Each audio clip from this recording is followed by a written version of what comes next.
मित्रों नमस्कार, आप देख रहे हैं धर्मस पत्रिका का यूट्यूब चैनल दस्तक मीडिया। मैं विनोद शुक्ल आपको सुना रहा हूं बाबा नीम करौली की अद्भुत कथाएं। अद्भुत कथाओं की श्रृंखला में आप सुन रहे हैं सुधीर दादा से संबंधित संस्मरण। चर्च लेन में महाराज जी की एक भक्त नीला देवी आती हैं और बिना जान पहचान के केवल महाराज जी के नाम के आधार पर वो रुकती हैं। वहां पर महाराज जी नहीं होते हैं, फिर महाराज जी को वो ढूंढ के लाती हैं और वो जब महाराज जी आ जाते हैं तो 2 दिन बाद उनका वहां से चला जाना यानी चली जाती है। महाराज जी के बीच दादा से कुछ वार्तालाप होता है उनके संबंध में, वो मैंने पिछले अंकों में आपको बताया था। आज महाराज जी बैठे हुए हैं और ऐसे भक्त लगा होगा आपको कि जो चीजें दीदी की खोई हैं, कमला दीदी की, वो नीला देवी ले गई या कोई और ले गई, ये पता नहीं, पता तो सब कुछ होगा। और वो केवल एक संदेश देने के लिए, एक शिक्षा देने के लिए हुआ था। और आज कई महीनों के बाद महाराज जी ने दादा से कहा है, दादा नीला ने 8,000 रुपए दिए हैं मंदिर के लिए। दादा कहते हैं कि जब वो यहां पर थी तो उसने ये कहा था, पिताजी आपको एक मंदिर बनवाना चाहिए, आपकी लड़की के पास पर्याप्त धन है। ये दादा और बाबा के बीच में बात हो रही है। कई महीनों के बाद नीला देवी जब चली गई थी उसके बाद ये बातचीत हो रही है। और इस बातचीत के कुछ दिनों के बाद एक महिला आती है। बरसें बीत गई हैं। बरसों के बाद एक महिला आती है और एकदम बोलती है, पिताजी आपने अपनी लड़की को नहीं पहचाना। दादा चौंके और तुरंत उन्होंने कहा, नीला देवी हो तुम। और नीला देवी आती हैं और महाराज जी के चरणों में जब प्रणाम करती हैं उस समय उनकी आंखों से आंसू आ रहे होते हैं, क्योंकि गुरु का आशीर्वाद कई वर्षों के बाद मिल रहा है। क्योंकि गुरु ने अपनी बेटी को, अपनी शिष्या को एक बंधन में बांध दिया था। नीला देवी का कोई पारिवारिक विवाद था और उस पर मुकदमा चल रहा था। तो महाराज जी ने एक दिन कह दिया कि नीला अब तुम तब आना जब तू मुकदमा जीत जाए। और मुकदमा आप जानते हो कि अपने यहां बरसों चलते हैं। तो मुकदमा चला, नीला मुकदमा जीती और जीतने के बाद वो महाराज जी को प्रणाम करने आई है। और आप ये मान के चलिएगा कि महाराज जी के भक्त अगर महाराज जी ने कुछ कह दिया है तो उन्होंने पालन किया है। मैंने एक भूतपूर्व सैनिक के बारे में आपको बताया था, बरसों का इंतजार करवा दिया था दर्शन के लिए। और आज नीला देवी भी आई हैं तो बरसों के बाद आई हैं। दादा कहते हैं कि उनके समर्पण की भावना, उनके कर्म की भावना, उनके धर्म की भावना, ये हमें उनसे सीखनी चाहिए। नीला देवी की भक्त जो होता है ना, हर प्रकृति का होता है, मनुष्य अलग अलग प्रवृत्ति का होता है। तो उसी तरह से नीला में अगर कुछ हल्के फुल्के दोष थे मनुष्य होने के कारण, तो महाराज जी के भक्त होने के कारण वो सब क्षम। दोष क्या थे?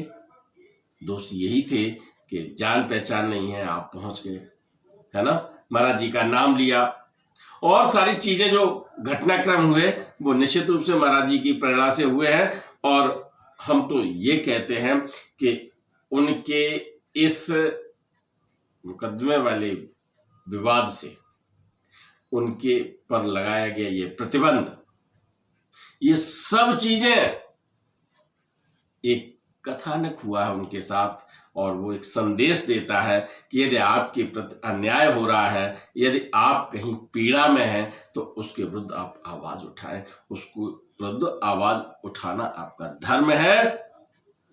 और उसके विरुद्ध जो कार्य करना है वो आपका कर्म है। और जहां तक साधना की बात है, वो साधना साथ साथ की जा सकती है, लेकिन अगर पूर्णतः साधना को समर्पित होते हैं तो अपने जीवन के पहले वाले जो उत्तरदायित्व हैं वो पूरे कर लीजिएगा, फिर आप साधना में चले जाइएगा। लोग गृहस्थ हैं और गृहस्थी में अभी है, उनके उत्तरदायित्व हैं, बच्चे छोटे हैं और कभी कभी वो सन्यास की बात करने लगते हैं, है ना। तो ऐसा नहीं करना चाहिए। पहले गृहस्थी जो आपकी बसी है, जो आपके पारिवारिक उत्तरदायित्व है, उनको पूरा करिएगा, इसके बाद आप साधना करिएगा। साधना तभी सफल होती है जब आपने अपने जीवन के सारे उत्तरदायित्वों को पूरा कर दिया, और उत्तरदायित्व को पूरा करते हुए भी आप अपना कर्म अच्छी तरह कर रहे हैं, ईमानदारी से कर रहे हैं, पूर्ण समर्पण से कर रहे हैं, पूरी निष्ठा से कर रहे हैं, तो वो आपका धर्म निभाना हो गया। और जो व्यक्ति कर्म और धर्म दोनों का समायोजन कर लेता है, संतुलन कर लेता है अपने जीवन में, वो निश्चित रूप से मोक्ष के पथ पर चला जाता है। महाराज जी कहते हैं कि जिन व्यक्तियों में श्रद्धा, संकल्प, विश्वास, निष्ठा, समर्पण, उनके पास भक्ति की शक्ति आती है, तो निश्चित रूप से आप अपने उत्तरदायित्व का निभा करेंगे। उसी में आपके धर्म कर्म का सत्संग है, तभी आपको वो साधना, जिस साधना को हमारे यहाँ एक संन्यास लेने की विधि बताई जाती है, तो वो साधना भी अगर आपको करनी है तो पहले के सारे काम आपको करने पड़ेंगे। अगर आपने क्या किया कि गृहस्थी को बीच में छोड़ दिया, आपने संन्यास ले लिया, तो निश्चित रूप से मानिए कि आपने संन्यास में जो साधना करनी है या साधना की है वो निष्फल है। क्योंकि एक साधना आपको जो करनी थी, आपके घर का उत्तरदायित्व था। मैं इसलिए बता रहा हूं कि नीला देवी पर जब उनको एक प्रतिबंध लगा दिया था कि मुकदमा जीत के ही आना, तो एक साधना थी उसकी, वो साधना करके आई थी।